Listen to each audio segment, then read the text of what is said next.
Jangan ikut borok nanti. Jangan begitu. Borok nanti banyak. Jangan kau letak. Saya mau ibadah, mau nggak? Borok kau nanti. Borok nanti. Salam damai sejahtera teman-teman semua, Bapak Ibu Saudara sekalian yang sudah berkunjung ke channel ini. Terima kasih banyak, Tuhan Yesus memberkati kita semua. Ya, di layar depan ini adalah sebuah video yang mana adalah terjadi lagi pembubaran ibadah. Dan kali ini pembubarannya disertai dengan ancaman, yaitu akan ada pembunuhan. Teman-teman semua, di sini saudara kita yaitu meminta keadilan kepada pemerintah, agar pemerintah melihat hal ini, dan ini adalah kesekian kali terjadinya. Jadi video berikut ini teman-teman, penjelasan langsung dari saudara kita Injil Habaget yang terus menyuarakan kebenaran keadilan kepada bangsa ini, agar keadilan ditegakkan, terutama kepada umat-umat Kristen yang ditindas, dibubarkan ibadahnya. Bahkan kali ini teman-teman, ini adalah ancaman pembunuhan. Apakah pemerintah masih menutup mata? Saya akan ajak kita untuk lihat penjelasan dari saudara kita ini. Kali ini Bapak Ibu, mereka bukan saja membubarkan ibadah kita, tetapi mengancam saudaraku. Kenapa hal ini terus-terusan terjadi? Di mana pihak yang berwajib? Di mana pihak pemerintah? Di mana kepala daerah? Di mana kepala pemerintahan? Dan di mana Bapak Presiden? Kenapa hal-hal seperti ini tidak pernah diperhatikan? Percuma sekali menurut saya Bapak Presiden memberikan himbauan, mewanti-wanti, tetapi tidak pernah menindaklanjuti terhadap orang-orang tertentu, oknum-oknum yang sangat kurang ajar yang membubarkan ibadah kami orang Kristen. Ya, setuju teman-teman bahwa apa yang disampaikan oleh saudara Injil Habaget ini sebenarnya pemerintah sudah memberikan himbauan kepada pemerintah daerah, pemerintah pusat kepada pemerintah daerah, seperti Bapak Presiden sudah menghimbau, namun masih saja terjadi di mana-mana pembubaran ibadah, pelarangan, dan bahkan kali ini disertai dengan pembunuhan. Ini sangat luar biasa sekali. Kalau semakin dibiarkan orang-orang semacam ini, maka negeri ini akan kacau. Jadi apa yang disampaikan oleh saudara Injil Habaget ini terus menyuarakan kebenaran, keadilan, biar terus ditegakkan, agar tidak ada satu pun yang masyarakat yang terzolimi. Umat beragama di Indonesia, mari kita sama-sama menjaga. Saya akan mengajak kita simak video selanjutnya. Begitu juga daripada pihak Menteri Agama.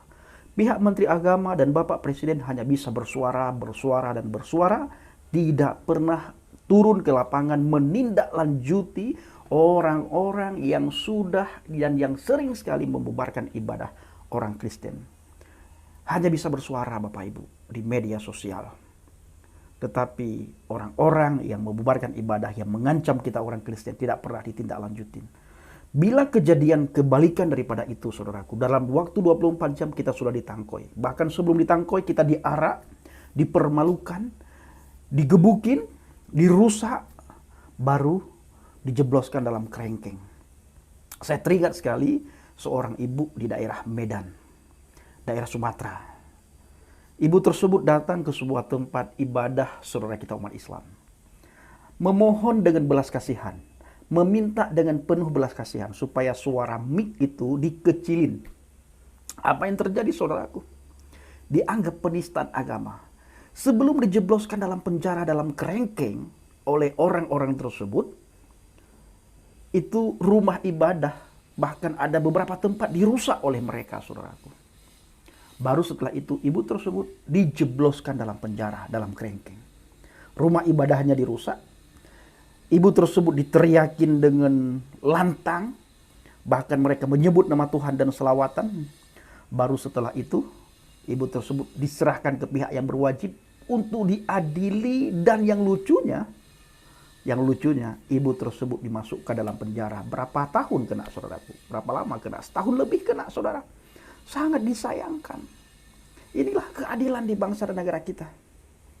Nah, apakah ini yang selama ini mereka keluar-keluar toleransi? Apakah yang selama ini yang mereka keluar-keluar agama ini adalah rahmatan lil alamin?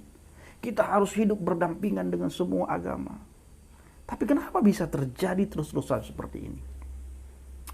Kenapa?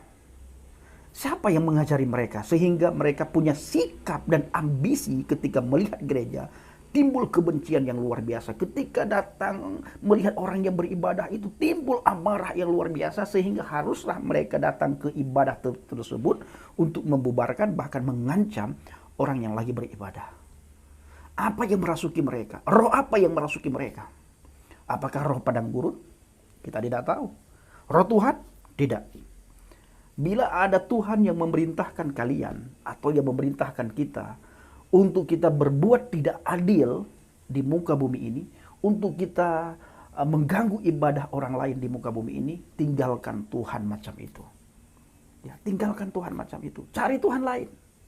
Semua agama punya Tuhan masing-masing. Ya, semua agama punya Tuhan masing-masing. Agama Hindu mereka punya Tuhan, agama Buddha mereka punya Tuhan, Konghucu mereka juga punya kepercayaan masing-masing. Kristen juga begitu. Semua agama, semua kepercayaan punya Tuhan masing-masing. Tetapi bila ada di antara semua agama yang sudah saya sebutkan itu, yang memerintahkan umatnya, pengikutnya untuk selalu mengganggu ibadah orang lain, membubarkan tempat ibadah, merusak tempat ibadah, mengancam orang yang lagi beribadah, pesan saya, tinggalkan Tuhan yang macam itu. Ya, tinggalkan Tuhan yang macam itu. Carilah Tuhan yang bisa membawa kita kepada kedamaian, yang bisa menyejukkan hati dan pikiran kita, yang bisa kita berdampingan dengan semua orang, yang bisa kita duduk dengan semua golongan tanpa memandang agama A, si B, si C, tanpa memandang itu.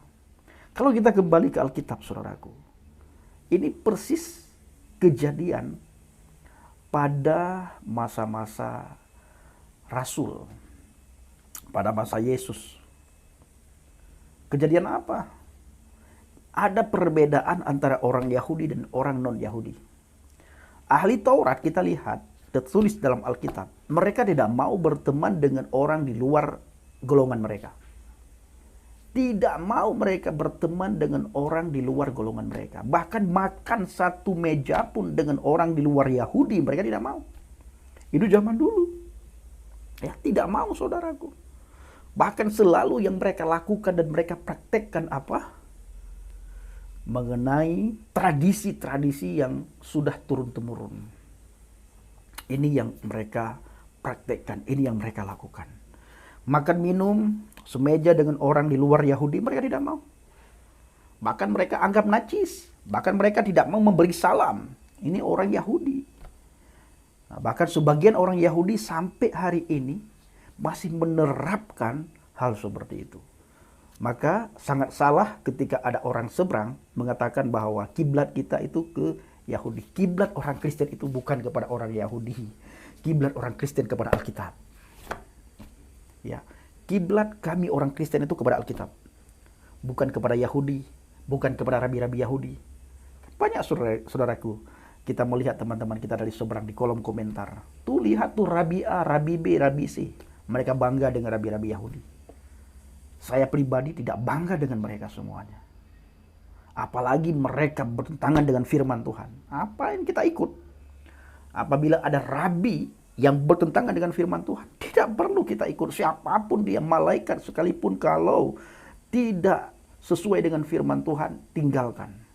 Jangan-jangan ya kuasa kegelapan dalam wujud malaikat terang. Nah, ini dia saudaraku. Kita lihat tadi. Kenapa bisa seperti itu? Karena tidak ada didikan. Tidak ada keadilan. Tidak dibuat jera. Yang paling penting sebenarnya bukan buat jera ya. Panggil mereka, didik mereka, kenali mereka dengan ajaran yang benar.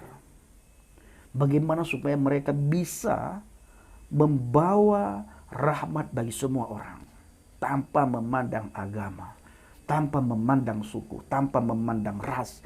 Ini yang seharusnya dilakukan oleh pemuka-pemuka agama, sehingga ke depan tidak lagi terjadi apa yang kita lihat hari-hari ini. Di tahun 2023 sering sekali terjadi. Ini kenapa ya? Kenapa? Padahal Bapak Jokowi sering sekali berbicara, institusi tidak boleh kalah dengan preman. Institusi tidak boleh kalah dengan orang-orang tertentu, dengan golongan-golongan tertentu. Tetapi kita lihat di lapangan, institusi justru tidak berdaya ketika hal-hal semacam di video di awal tadi itu kejadian, saudaraku. Kenapa ini bisa terjadi? Ada apa ini? Nah, kemana pihak yang berwajib? Kenapa mereka tidak ditangkoi? Nah, nanti ketika kami berdoa kepada Tuhan, kami menjerit kepada Tuhan, ditenggelamkan semuanya orang itu. Salahkan orang Kristen. Ya, orang Kristen itu doanya itu luar biasa, ijabahnya luar biasa. Bahkan di dalam iman mereka dikatakan, doa orang yang teraniaya itu cepat sekali dijawab oleh Tuhan. Ya, doa orang yang teraniaya cepat sekali dijawab oleh Tuhan. Dan terbukti bagaimana kita melihat mereka yang menghina iman kekristenan, yang mengolok-ngolok Yesus. Lalu ada orang Kristen yang berdoa, berseru kepada Tuhan, meminta belas kasihan Tuhan, meminta Tuhan turun tangan. Apa yang kejadian? Apa yang terjadi, saudaraku? Satu persatu mereka tumbang semuanya. Ya, satu persatu mereka tumbang, saudaraku. Benar-benar mereka tumbang satu persatu. Dikarenakan apa? Tuhan kita lah Tuhan yang hidup. Jadi Bapak Ibu, kita tidak perlu lagi berseru kepada pemerintah, kepada pihak-pihak terkait. Kita cukup berseru kepada Tuhan. Kita bersatu hati, bersatu pikiran kita, berdoa, meminta belas kasihan Tuhan. Tuhan turun tangan. Satu persatu mereka akan dipermalukan di muka bumi ini. Ya, ditambah lagi nanti di akhirat, ketika mereka meninggalkan dunia ini, diperlihatkan semua apa yang mereka lakukan. Ketika mereka berhadapan dengan hakim yang maha adil, semua yang mereka lakukan masa di dunia ini diperlihatkan semuanya. Terbuka lebar, terpampang di wajah mereka, di muka mereka. Tidak bisa berbuat apapun. Di situ timbul penyesalan yang luar biasa, tapi semua sudah terlambat. Akhirnya kalian langsung, ya, tidak ada orang yang giring kalian, tidak ada satupun kuasa yang giring kalian ke neraka. Kalian sendiri yang akan nyemplung ke neraka ketika melihat kelakuan kalian masa di bumi ini. Ketika hakim yang maha adil memperlihatkan semua kelakuan kalian, kejahatan kalian, bagaimana kalian mengganggu ibadah, bagaimana kalian mengancam orang yang beribadah, semua diperlihatkan terpampang jelas di muka kalian. Tidak bisa kalian berkedip, tidak bisa kalian geser ke kiri ke kanan, tidak bisa mundur, tidak bisa maju, tidak bisa lari. Dan roh kalian sendiri nanti yang akan lari ke neraka ketika kalian tidak sanggup melihat apa yang dipertontonkan, yang dipertunjukkan, yang diperlihatkan oleh Tuhan, oleh hakim yang maha adil nantinya, langsung ke neraka. Tidak ada pribadi yang membawa kalian ke neraka. Tidak ada orang lagi yang menyuruh kalian masuk neraka kamu, masuk surga kamu. Tidak ada lagi. Kita sendiri nantinya yang akan masuk ke sana. Makanya saya selalu ulang-ulang penentuan seseorang masuk surga dan masuk neraka masa di dunia ini. Apakah orang itu masuk surga? Apakah orang itu masuk neraka di masa di dunia ini? Maka Alkitab mencatat, ya, Alkitab mencatat, Alkitab menuliskan, Alkitab menegaskan, mengajarkan kepada setiap kita umat manusia. Kamu dikenal dari buahnya dan mereka dikenal dari buahnya, dan kamu mengenal mereka dari buahnya dan kamu dikenal dari buahnya. Jadi kita bisa melihat orang itu ajarannya baik, agamanya baik, Tuhannya itu baik, dilihat dari pengikutnya. Bagaimana pengikutnya itu? Bagaimana umat itu? Apa yang dilakukan oleh umat? Jadi ingat, penentuan kita masuk surga dan neraka itu masa di dunia ini. Maka saya dan teman-teman selalu mengajak orang untuk ikut jalan yang lurus, ikut jalan Shiratal Mustaqim, ikut jalan yang sudah Yesus tunjukkan, akulah jalan kebenaran dan hidup. Tidak ada seorang pun yang datang kepada Bapa kalau tidak melalui aku. Kita selalu di lapangan saat melakukan penginjilan, kita bawa ini ayat Yohanes 14 ayat 6, inilah yang kalian cari selama ini. Lalu kita mengajarkan juga, mendidik mereka, orang-orang yang baru percaya kepada Yesus, supaya ada pembaharuan budi di sini. Ya, ada pembaharuan budi. Jadi ketika ada orang percaya kepada Yesus, kita tidak lepas tangan begitu saja. Kita didik orang tersebut. Kita perkenalkan akan firman Tuhan lebih lagi kepada mereka, sehingga pelan-pelan pembaharuan budi itu terjadi. Ada pembaharuan. Ya, ketika dia mengenal Yesus ada pembaharuan. Maka Alkitab mengatakan, hidupku bukan hidupku lagi, tetapi Kristus yang hidup di dalam aku. Jadi ketika kita hidup kita dalam Tuhan, selalu yang kelihatan itulah Kristus. Kristus. Apanya Kristus? Sifat-sifat Tuhan yang kelihatan melalui kita ketika kita berada dalam Tuhan, berada dalam firman Tuhan. Inilah yang saya alami dan teman-teman alami, dan ini yang kita ajarkan di lapangan. ketika kita melakukan penginjilan, saudaraku. Seperti beberapa hari ke depan, tanggal 3 kita berangkat. Ini khusus untuk melakukan penginjilan. Ini yang kita bawa. Kita tidak mengajarkan hal yang aneh-aneh. Kita hanya ajarkan bagaimana orang kenal akan firman Tuhan. Lalu orang tersebut bagaimana mendapatkan firman Tuhan itu, sampai orang itu bisa merasakan, bisa mengecap betapa baiknya Tuhan ini. Sampai kita persiapkan orang tersebut menjadi penginjil, menjadi penuai di akhir zaman. Padi mulai menguning, pekerja sedikit. Nah, inilah Bapak Ibu masa-masa kita menjadi penuai. Masa-masa kita menjadi pekerja. Masa-masa kita menjadi pelayannya Tuhan. Mari kita kerja dengan sungguh-sungguh. Kita layani Tuhan dengan sungguh-sungguh. Dengan gigih, dengan giat. Supaya banyak orang selamat. Banyak orang hidup dalam firman Tuhan. Banyak orang hidup dalam kedamaian. Banyak orang hidup dalam sukacita. Sehingga tidak ada lagi kita lihat orang mengganggu ibadah orang lain. Bla bla bla bla sebagainya. Karena tidak ada Tuhan yang mau semacam itu. Nah, baik saudaraku, kiranya video singkat ini benar-benar memberikan pelajaran dan evaluasi kepada teman-teman dari seberang. Supaya mereka bisa berpikir dengan akal yang sehat, bisa berpikir dengan kritis, bisa berpikir dengan penuh keikhlasan, merenungkan apa yang sudah mereka lakukan selama ini. Benarkah di hadapan Tuhan atau salah? Kalau salah, tinggalkan.